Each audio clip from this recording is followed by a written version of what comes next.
those kind words and more than anything else, your gracious hospitality.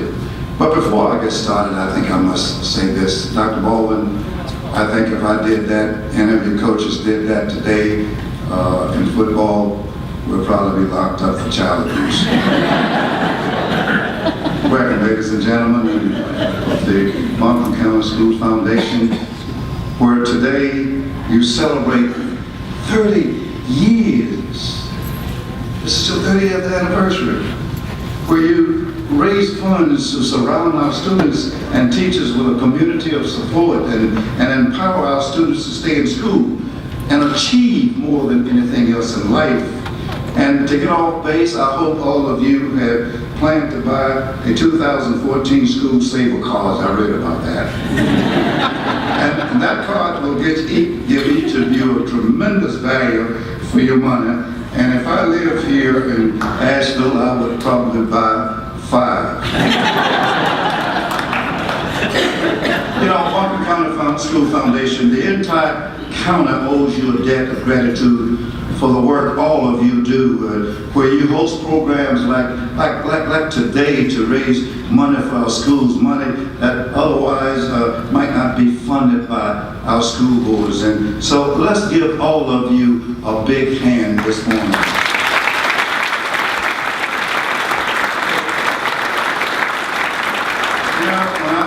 That, you know, we have some students and athletes showing up today. I'm tickled to death that to just be in the presence of these young people and students and athletes and Superintendent Baldwin and Buchanan, your chairman, your school board members and principals, teachers, bankers, and especially my bank for some 40 years, Wells Fargo. I had to give you a plug. Let me take this opportunity to thank all of you, not only for this invitation for me to be here this morning as your keynote speaker, but for this once-in-a-lifetime opportunity for me to be able to come back to Asheville to spend some quality time here with some quality people who are making a difference with the kids in Buncombe County. And sometimes people here in Asheville, particularly my friends, they think I live here in Asheville because as much time as I spend here, they say I should even be paying taxes in Asheville and Buncombe County. Thank you, BCS Foundation. Let's give Lisa Atkins and Chairman of the Board Buchanan and the Executive Committee and everybody involved with the BCS Foundation a round of applause.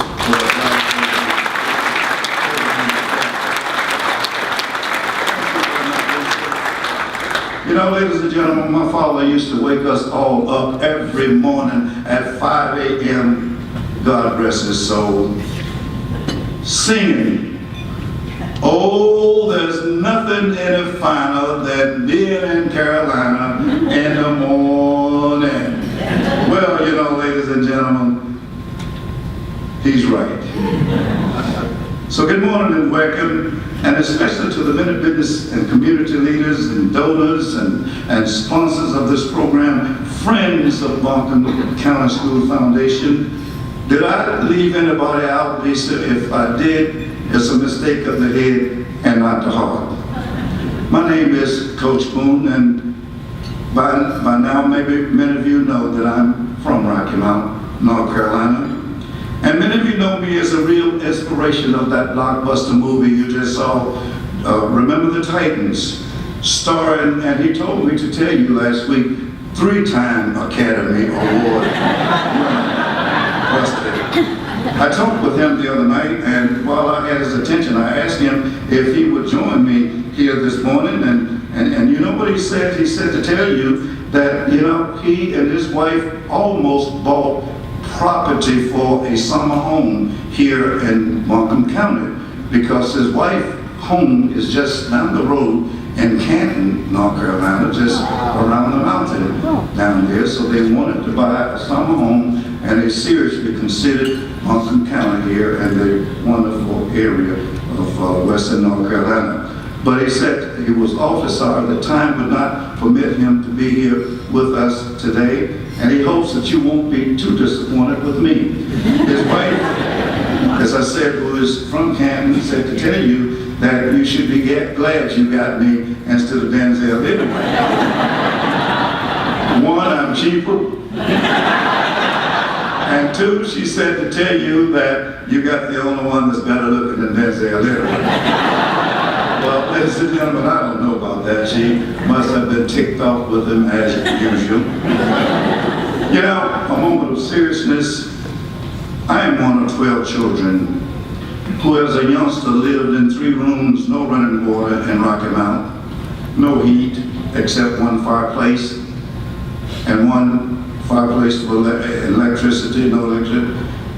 Today, because of hard work and staying in school and persevering and my commitment to education and respect, I stand before you this morning as a real inspiration of that blockbuster movie. And as I look back, I could have used any one of my home conditions, as many of our children do today in our schools, to drop out, to buy clothes. I thought that I needed to look like everybody else in school. And to add more injury to my life, my mother and older sister, who were my only support in my school days, passed away 3 days apart. My father joined them just 1 month later. And young people, these were times that tested a young person's soul. And if I had not had the support of my minister and school and the community leaders like you, I probably would have been homeless or maybe enrolled in the University of Incarceration. And to add alcohol to the open wound, after my parents passed, the city of Rocky Mount decided to put us out of the project. And my family had to scatter to the 4 corners of America. And yet, in spite of all of my adversities, I was able to survive the turbulent days of my youth. My church raised enough money to get me into North Carolina College, now North Carolina Central University today, where through hard work, I managed to finish in 4 years. I worked hard and I maintained my dignity and my character in spite of my circumstances. So today, young people, I stand before you as a living example, not only in Buncombe County, but throughout our country, that you can, if you can dream it, young people, you can achieve it, especially with a little help from an organization like the Buncombe County School Foundation. And in 1971, I shocked the nation. I became head coach of the Titans, where it was not the safest place to be. But among those children, I demanded that these young boys called the Titan respect each other, to where respect becomes trust, and trust will become the emotional glue that binds all communities and teams together. Many people throughout the world continue to believe to this day that movie, Remember the Titans, is about football. Well, let me be the first to let you know that movie is not about football. This movie, Remember the Titans, is about some incredible young boys in Alexandria, Virginia, who in 1971 became an integrated team and showed the world how one can overcome their fear of diversity. When this movie was made in 2000 in Georgia, outside of Atlanta, President Carter came on the set, and as he talked to Jerry Bruckheimer, the producer, he said, "Jerry, I believe this movie will change the mentality of the world, because it shows the world how one can overcome their fear of diversity." And under my leadership, I'm proud to say that this football team, even under extreme certain conditions, became one of the best football teams in America. And even though they did not like one another at first because they were different colors and different races, they learned early in their lives to accept the soul of an individual rather than reject any member of their team based on the color of their skin, And I demand that they celebrate their differences rather than allow the differences to become a problem to be solved. And when they decided to become a team, they went on and marched throughout the state of Virginia, battling each opponent each week until they reached the pinnacle of football, the 1971 state championship, second in the United States of America, only by 2 points as they voted. And as all of this took place, ladies and gentlemen, during some of the most stressful times in America, and many of you remember when we were heavily involved in the Vietnam War, and the Pentagon Papers, the integration of schools and busing to achieve integration, the tragic Kent State killings, lunch counters sit-in, and many people died demonstrating in our country just for the right to have a cup of coffee in a public restaurant. And by these young people learning to talk to one another, they learn to embrace diversity and to accept each other as human beings. So ladies and gentlemen, this movement is about a group of young men who simply wanted to become a team. And I believe to win, they had to learn first that a team is a group of people with one vision, with one objective. And I truly believe from the bottom of my heart that every team should have one heartbeat. And I used to tell the Titans in my team meeting, I was a very serious individual. I used to tell the Titans that if I hear two hearts beating in this room, I'm going to kill that other sucker. So fast that the Lord won't find out about it until next week. Ladies and gentlemen, this movement is about the same values you hold so dear here in Buncombe County. You hold loyalty, speak, respect, honor, integrity, teamwork, most of all, personal courage, commitment to your students and teachers alike. And to be back in Asheville, I must admit, it is quite intimidating for me to be here this morning to be a keynote speaker. And because of the importance of this program, I truly feel that if I'm going to be successful today and being in the heart of the Bible Belt, I think I'd better try to be and if you don't mind, I'll be as funny as Bernie Mac. But don't worry. I plan to talk with you today about some serious matters regarding our children. I said to them, young people, that the world is waiting for your talent. The world is waiting for your leadership. The world is waiting for you to replace us. But you must believe that you can and will be the best that you can be. And I reminded my team of what the great legendary Vince Lombardi of the Green Bay Packers, he said, men, you will be perfect at your job and anything you do, not just sometimes, but all the time as a team. But you must believe that you can. And to believe is to have faith, young people. Coach Lombardi also won us his team, but I want you to watch your belief because your belief become your thoughts. Watch your thoughts, young people, become your words. Watch your words become your actions. Watch your actions, young people. Your actions become your habits. And watch your habits because your habits will become your character. And without character, you'll never have a legacy. You'll never succeed. But know this, that the word success is only a word that comes in front of hard work, young people, in a dictionary. And to win in today's world, you must have mental toughness today. And mental toughness, young people, is many things. And most of it is rather difficult to explain. But most importantly, it is combined with perfect discipline, a state of mind. You simply call it character. We must teach our young people today that when things go wrong and they fall on their face, and sometimes they will, but by God, it's not the number of times you fall, but it's the number of times you get up and get back into race. I reminded my team that the world is watching them every day for their teamwork and leadership. And I used to have a sense of humor. I believe that a sense of humor is extremely important in every organization. And I used to tell the Titan stories just before our serious team meeting, just to relax them sometime. And I said to them, men, the world is watching you for your leadership on this thing called integration. Now, I told them a story about this thief who went into this family's home while this family was on vacation. And this thief went around this family home stealing and picking up family heirlooms.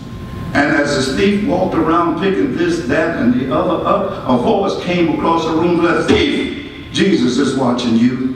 The thief says, "Who is this talking?" And nobody said anything. He continued to steal. And the voice came back and said, "Thief, I told you, Jesus is watching you." Where is this voice coming from? And he shined his light over there on the wall, this little bird cage, this little talking bird. And the thief says, "Is that you, bird, talking?" The bird said, "Yep." "You sure that's you talking?" The bird said, "Yep." The thief said, "Then what is your name, bird?" The bird said, "My name is Moses." The thief said, "Who's crazy enough to name a bird Moses?" The bird said, "That same fool that named that rock wall Jesus over there that's watching you." So young people, the world is watching you like a rock waller in the dark, watching you to see to it that you do the right thing all the time, not just sometime. And I know you're going to consider yourself many times as managers and not leaders, but I urge you, there is a difference. We must teach our kids today to be leaders and not managers, because managers have employees, but leaders have followers. Managers react to change, but it's the leaders who create change in your community. Managers have good ideas, but it's the leaders in your community that implement these ideas. And I'm not knocking managers at all. I think we've got to combine the best of both roles to be successful today. So I urge you young people to read Frank Porcetta's book. When you become successful and in charge of Wells Fargo, don't fire them, fire them up. He said, to build a successful team, you must ask a few questions of all organization that's needed to build your team. One of the questions, he said, did I recognize somebody on my team today? Did I make an impact on my team today? Did I motivate or counsel someone today to give that person on my team an edge today? Did I think about the vision for my team today? Is each member of my team meeting my expectations? If not, then what can I do as a leader to improve that? But the most important thing that you can ask in order to build a team is that I give a blast of energy to my team. Is there anybody out there among the sound of my voice would like to play football for me today? Yes, because I am passionate about what I say. I am passionate about what I do, because I will give you a blast of energy today. And long before the movement Remember the Titans was ever thought of, I like to think that I did try to make a difference. And it is my expectation, young people, that you'll do the same. By continuing to provide unique educational opportunities in Buncombe County classrooms, by encouraging middle and high school students to explore career options in the science and engineering fields through projects such as Project Lead the Way, you will be successful, ladies and gentlemen. But the most important decision you'll have to make is to commit yourselves to these goals and continue to make decisions regarding the students in this community. And persevere and never be afraid to take the plunge for something you believe in. I'll continue for our students and continue your passion to support teachers and created innovative lessons like that young man on the television, on the screen there just a few minutes ago. Innovative lessons and support programs such as the BCS Bookmobile. You know, I have more than once chosen a road less traveled, and I thought it was awfully rough coming from the conditions that I have had to come from. But I want you to know that I have never regretted any decision I have ever made to make change for the benefit of children. But our children must know that the world is only waiting for those of you who continue to be constructive, those of you who continue to be positive, fearless, and those who will enjoy challenges, and for those who are not afraid to pull your pants up from way below your below so that you can take your rightful place in the senior management of your county and your community, and you can clap on that.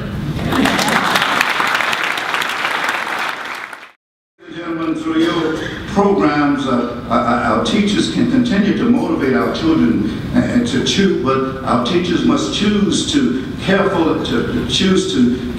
and wisely teach our children the kind of work they want to do if they don't plan to go to college.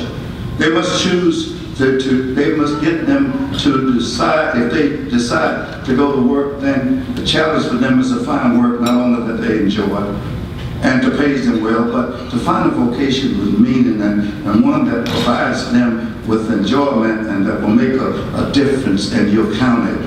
Because if they choose a career merely for the money, the prestige, or the security, and without the joy, young people, you won't make a difference. Our young people can choose success or failures by the choices you make, because life is all about choices. The greatest gift God could ever give any one of you is the right and the ability to make a choice. But good choices make successful people, and bad choices make failures. And we must teach all of our children to choose to love and not hate, choose to create and not destroy, but more than anything else, choose to persevere and never quit. And if you do the things that your teachers and parents and those who support you in this county, and those who care about you, then I want you to do them so well that nobody that's ever been born yet will do them any better. Today, your presence is an indication, ladies and gentlemen, your presence is an indication that we here in Buncombe County are today filled with the spirit of the possibility and a great hope for our children and their future. And I encourage you to never lose that sense of the possible. For some, our children, as they venture into the next stage of their lives, they may have a sense of apprehension. After all, the economy out there that's waiting for you is a little tough for young people today. And our world is so uncertain with wars and the dangers all over the world. But remember, as long as our children's dreams are clear and their aims are true, then our children will be successful in whatever they choose to do. And if there's ever a dark moment in any school or any child's life in Buncombe County, remind them that even Albert Einstein flunked math in grammar school. Remind our children that Winston Churchill, the greatest orator the world has ever known, did you know he flunked the 8th grade 3 times? Remind them that Henry Ford went bankrupt 3 times before he developed the Model T. Remind them that Thomas Edison conducted 10,000 experiments before perfecting that one. And in Coca-Cola's first year, Coca-Cola only sold 400 bottles of Coca-Cola. But no one has ever told our children on their way to success that when our astronauts landed on the moon, that they only had 1.5 seconds of fuel left for the success of that program. So adversities will become a part of your lives. And young people, when adversity creeps into your life, I like to tell a story relative to adversity. There was this blind man, young people, walking down the street with his seeing-eye dog. And he had to follow this dog wherever he took him. And the dog took this blind man across the street against the light. Cars were swerving all over the street to prevent hitting this blind man. And when he got across the street safely, he reached in his pocket and he gave his dog a biscuit. This little old lady looked at him like she couldn't stand it anymore. She walked up to him to serve him, meaning harm, but why would you reward your dog? This dog took you through all kinds of adversity. The blind man patiently listened and said, "Ma'am, I don't mean any harm, but I didn't reward my dog by giving him that biscuit. I only gave him that biscuit to find out where his head is so I can kick him dead in his hind parts."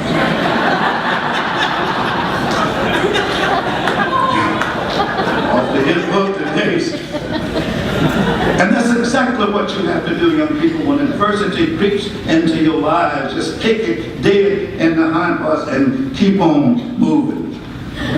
I want you to be among the first to truly reach your fullest potential, young people. And if you can do so, it would be because you welcome the opportunity to stumble. And yes, maybe you might fail sometimes and even make mistakes.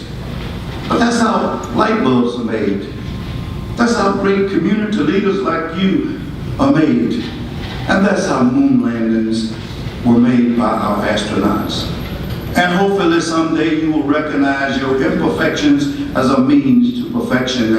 And I hope that no matter what you do, you will focus and continue to focus on the highest calling and making our planet and those around us more understanding of our differences. We must motivate our students to use their education to enhance the quality of their personal life first. But we must ask our young people in our programs in school to use their education to provide others with help, those who may not have the same level of opportunity as they have had. Remind our students to go back and listen to the song by Diana Ross when she said, "Reach out and touch somebody's hand. You'll make this world a better place if you can." She said, "Would I be talking to a stone if I asked you to help somebody with a problem that's not your own?" If, young people, you see an old man walking down the street, down and out on his luck, would you ever think that your shoes may fit his feet? Reach out and touch somebody's hand. My father, who could not read his name if he saw it before him, but he used to say to me, "Boy, I see something in you. And I want you to win the race. But when you win the race, by God, don't forget to go back to the barn to take care of the horse you rode across the finish line." Many people don't understand that. Young people, there will always be races for you to win and games for you to win and games to be won. And when you reach them, remember you rode somebody's horse across the finish line. Continue to believe. Believe that you have the skills, you have the ability to make a difference. Through your foundation, our children, you must be helped to understand that your skill and your knowledge and your athletic ability will only take you to the top of the mountain, but it will be your character and your attitude and respect for others that will allow you to go over the mountain. You must find ways, young people, to turn your hardship into advantages and make all of your stumbling blocks stepping stones to success. But success requires hard work. Our kids can be anything they want to be because nothing beats a try but a failure. Tell our kids to never stop dreaming because dreams don't have an expiration date. And there are going to be many posses out there that await them to, but believe me, these posses are not there to help our children grow. They're there to help recruit them to take their place in the criminal justice system. And we can never let this happen because our children are our acorns who must be allowed to grow into strong oak trees to replace each and every one of us in this room. Our children are the salt of the earth and the light of the world, and with your continued help to support our children's light will shine on for generations and generations to come in Buncombe County. Tell them yet that they are the repairers of the breach, but yet we here in Buncombe County expect them to become engineers of bridges, but build these bridges, young people, strong enough that all people in Buncombe County and throughout the world can cross across. Lou Holtz, one of the greatest orators and one of the greatest coaches I've ever known, said something to me one day that I never forgot. He said, Coach, tell our young people around the world that sometimes people will be unreasonable and illogical and self-centered to them, but love them anyway. If you do good, you will be accused of selfish ulterior motives, but do good, young people, anyway. If you're successful, you will sometimes win false friends and true enemies, but succeed in a way. Because the good you do today will probably be forgotten tomorrow, but by God, do good anyway. Honesty and frankness will probably make you vulnerable, but be honest and frank anyway. Because this torch will be passed on to you, young people. And remember, not everything that is faced to you can be changed by you, but nothing can be changed until it's faced. So now all of you have reached the end of an early chapter in your book of life. And everyone gathered in this ballroom has been a part of this book. And I'd like to close, ladies and gentlemen, as much as I would love to stay here in Asheville, I breathe better in Asheville than anywhere else in the world. But I must go. But before I go, let me remind you that for some of our students, because of the disappearing family units and community structures, more and more of our youth today find themselves without social support, adequate nurturing from parents, and the ability to function in many of our school settings. And at the same time, many of our children may experience a growing dependency on drugs and alcohols in our schools. Without a strong family union and the support from those like you, many of our children today will become attracted to the street family lifestyle. The more of these factors are present in a family life, more likely is it that they will become a problem behavior in our schools and community. Because the rapid expanding underclass in our communities is one of the most serious problems facing our youth today. They must believe that the Buncombe County School Foundation will not allow them to fall through the challenge today is to provide a nursing environment so that our kids can be hopeful regarding their future. And for these kids to feel hopeful, they must come to believe that the future has possibilities for them, and you have a great deal. Our children can attain their goals, and there are organizations like yours who are dedicated like you and supporting them so that they can better their lives. Buncombe County School Foundation, your help is vital. I spoke at Dartmouth College last spring just before graduation. And young people, would you believe that Dr. Seuss went to Dartmouth? And I saw a poem that he left Dartmouth on the wall, and I stole it. And I'd like to pass it on to you.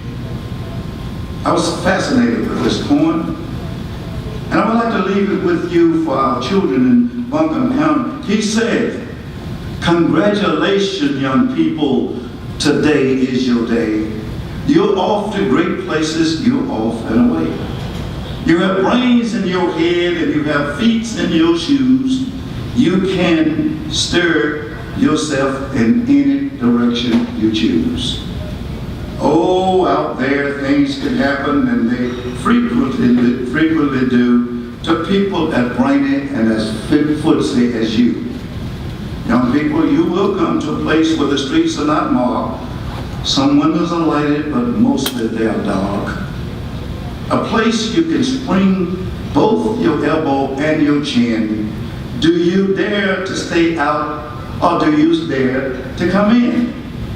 How much can you lose? How much can you win? All the places you'll go, there's fun to be done, there are points to be scored, and there are games to be won in your life.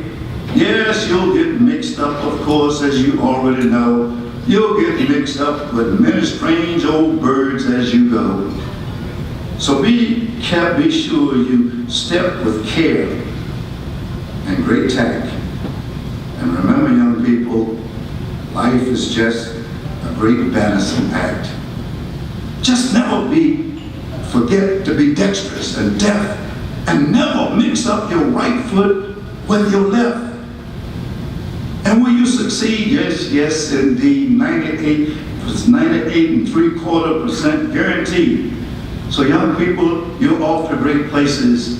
Today is your day. That mountain out there is waiting for you, so get to stepping on your way. God bless you, and Buncombe County School Foundation, I can never thank you for this wonderful opportunity to be back, and thank you, and God bless you.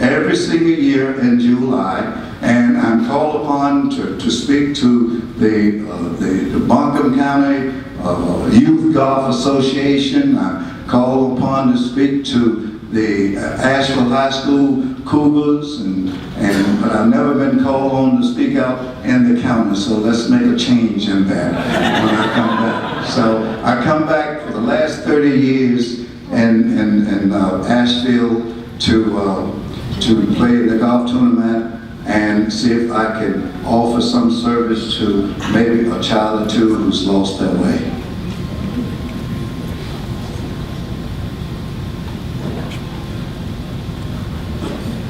Better hurry up, I leave at 2 o'clock. Oh, that's good. I just hip bumped somebody, sorry. Herman, did you have anything to do with the music choices? The guy that played Coach Yost in the movie, Will Patton, he lives here in Buncombe County. Yes, so call on him to speak next year. Yes. Coach Boone, I want to follow up and do the Paul Harvey thing and ask about the rest of the story. You know, we know about the 1971 season, but would you mind telling, so we know your life didn't end then, your coaching life, so how did the rest of your coaching career go after that? Bad.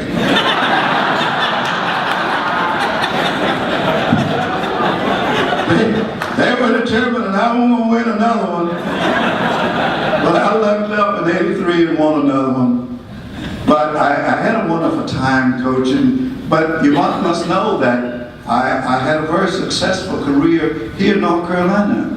I coached for 9 years in Williamston, North Carolina, Eastern North Carolina, and lost 9 games. 5 state championships. #1 football team in the nation. Sent the first black quarterback to the University of North Carolina, and he played, Ricky Lanier. And the first for the fullback for the Kansas City Chiefs, and all kind of good things. And so I am tremendously proud to be a North Carolinian, and I come back every year to lend a hand, because my father used to say, you must return to the community and roll up your sleeves and show our children that there are other role models in this country other than the pimps and the gangsters and those who are bent on destroying the very fiber of our lives, and that's our children. So I have no problem in coming back and letting people know that yes, you are looking at a live human being who from some of the worst conditions growing up that any human being could live under. But conditions don't define the person. The person defines the conditions. And anything that I can do for young people to make them whole and to make their lives better, I'll join you any day. So are there any savings cards left around here? Coach Boone? Yes, ma'am. The question over here is, what was the bigger challenge, the coaches or the students? What was what? Which one was the bigger challenge, the coaches or the students? The parents.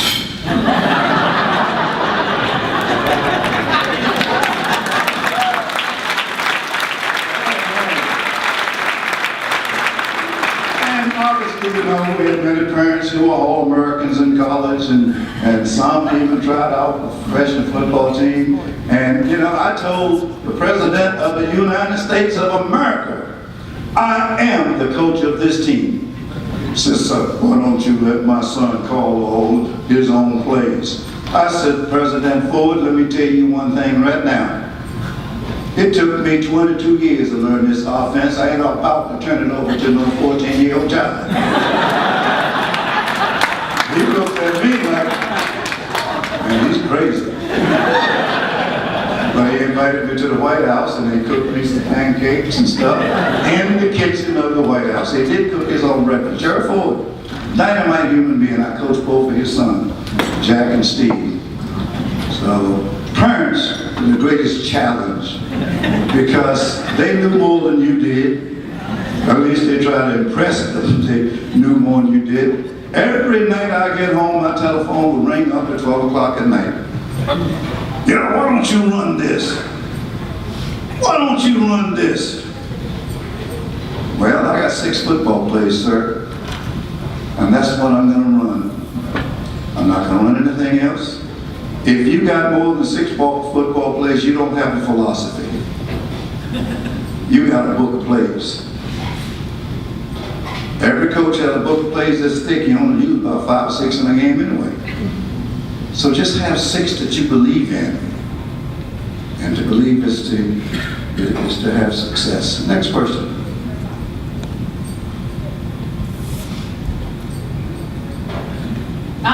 Yes. You may not need me. I just love life.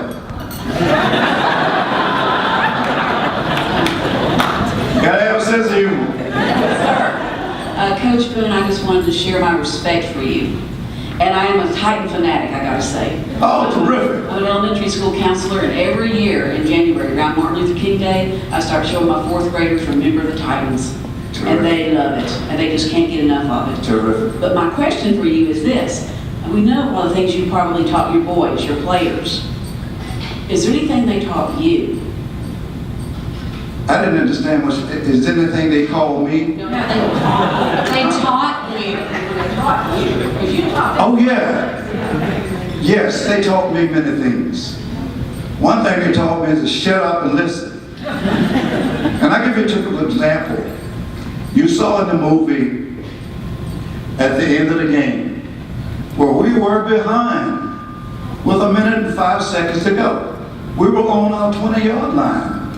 And Sunshine, we called timeout. Sunshine came over, and that was my opportunity to be the greatest coach in the world. I mean, I could call it winning play, but I didn't. He said, "What do you think, Coach?" I said, "What do you think, son? I want to know what you think. You're out there in the grind. What do you think?" He says, I think we can run base 23 with a backside charge because they're slanting down. I said, "You do? Go ahead and run it." He ran it. They ran 75 yards to win the game. So I learned a lesson from that. We don't know everything. I have a grandbaby, who just went to the 9th grade last week. She has Down syndrome. And the doctor told my daughter, said she'll never walk, she'll never talk, she'll never speak, she'll be a vegetable. 2 years later, that child walked in that doctor's office and said, "Hi, doctor." So what do we know? The greatest lesson we can learn from our kids is to listen to them, and they'll tell you where their head is. I have never regretted, and Sunshine and I, we travel all over the country talking, and we always talk about that. Suppose I hadn't listened to him, there would be no Remember the Titans. Because I probably would have run some stupid play, got sacked or something. We ran the craziest play you ever seen in your life, according to him. So sometimes the greatest challenge is to listen to your kids. Next question. And the last one, because I gotta drive to Asheville in Buncombe County to share this day with you and to be a part of this day for the benefit of the kids in Buncombe County. Let me say to you again, continue, persevere, and never, ever quit. Thank you, and God bless you.